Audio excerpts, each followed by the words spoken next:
I'm Katie Uhlmann reporting for Katie Chats here at SMITHEE TV in downtown Toronto with the director-producer Alfons Adetuyi. What inspired you to get into the business? Well, I was an usher. That's a good start. You watch lots of movies. But no, I think it was going into commercial art in high school, and I had an amazing teacher, Jack Smith, who really inspired a number of us to just create from photography. He also had art classes, but he also introduced film and television. He was a great inspiration, just giving us the materials to start telling stories. And a number of people came from that course that are still telling stories today in film and television. And you recently had your directorial debut with the film Hi, Chicago. What inspired the making of that film? Well, basically, the lead character, it's semi-autobiographical and really about my dad. My brother wrote the script, and it's something that he, I guess, started in the 80s.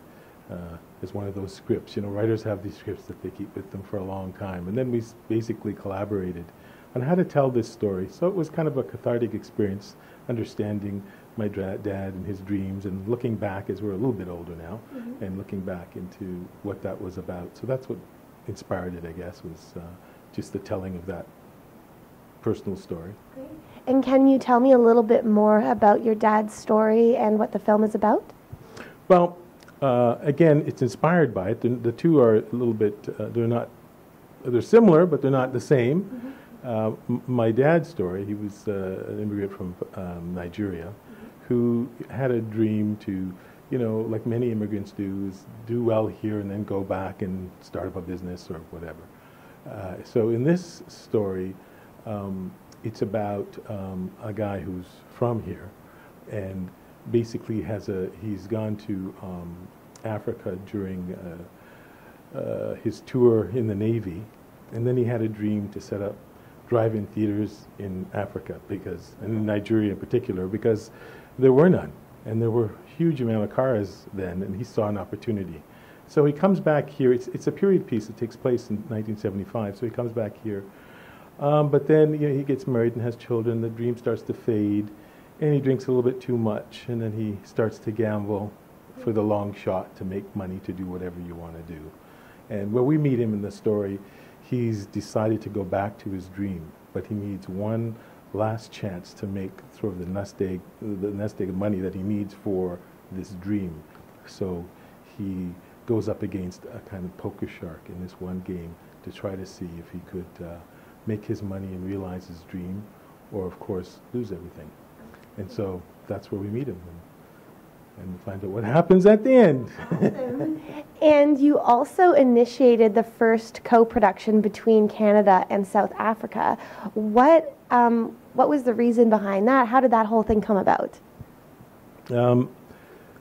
Basically, it came about giving rides to a friend of mine that was going to York University at the time, and he wanted to do, I had finished a shorter film, a 1-hour film that played on CBC, and he saw this film and said, geez, I want to do this TV movie, can you help me with this? And I said, sure. So we used to have chats as I drove him back out to York University, and at that time he told me about his story, and he is one of the youngest detainees in South Africa under that apartheid regime, because they said he was going to build a bomb in high school. They made up a number of things, but they were going to make an example out of him because he was kind of rallying the students to kind of rebel against apartheid. So he told me this story, over weeks, and I thought, this is amazing. We have to do the TV series of your life.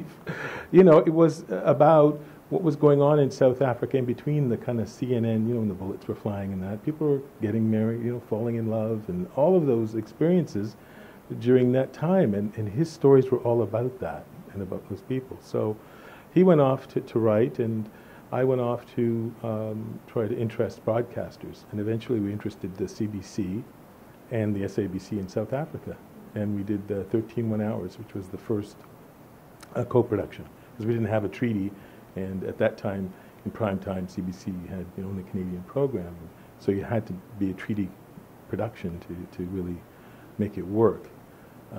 So that was a major event for South Africa. because they'd really not seen themselves on television and that particular story. So yeah, I'm really proud of that series. It was a great group of people, putting it together. Did well. And throughout your career, you've been nominated for a bunch of awards, but also 2 Geminis, and you won a Gemini. What was it like being recognized for your work? That's always great, to be recognized and to get the work out there. But I think the most important thing is to get it seen and get it to an audience. And if you're working with a great group of creative people, those awards and other things will come just because of the contribution that many people make to a production. So I was very fortunate to work with a great group. And what's next for you? What types of projects do you hope to develop in the future? I think we're going to focus on both feature films and television series. And I think as well we'll focus on doing co-productions, international co-productions. We've done a few. And so I'm sort of broadening my horizons, developing a few features in India. So I've been there 3 times.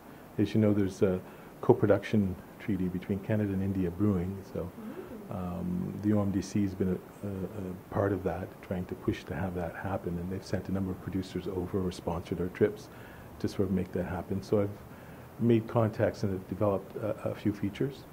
I have one in particular that's being written by Pete McCormick. He did Chasing Ali and the Bruce Lee film. And there's some TV series in the works as well. And your film Hi Chicago is screening in a few days in New York City. Tell me a little bit about that and where we can find out more information on the screening. It's screening at the BAM Cinematheque in New York, and it'll be on the 16th, Saturday at 3 p.m., and that's in Brooklyn. So please, if you're there in New York on Saturday, please come out. As well as the distributor has just picked up the film, and so it'll be released, we don't have the date, but sometime in the spring in the U.S. Not sure about the Canadian date, but that's when it'll be released in the U.S. And where's the best place to find out more information on you and your projects online? You can go to our website, which is www.innercityfilms.com. Thank you so much. Congratulations on all of your success, and best of luck with the upcoming projects. Thanks for having me. I'm Katie Uhlmann reporting for Katie Chats here at SMITHEE TV in downtown Toronto.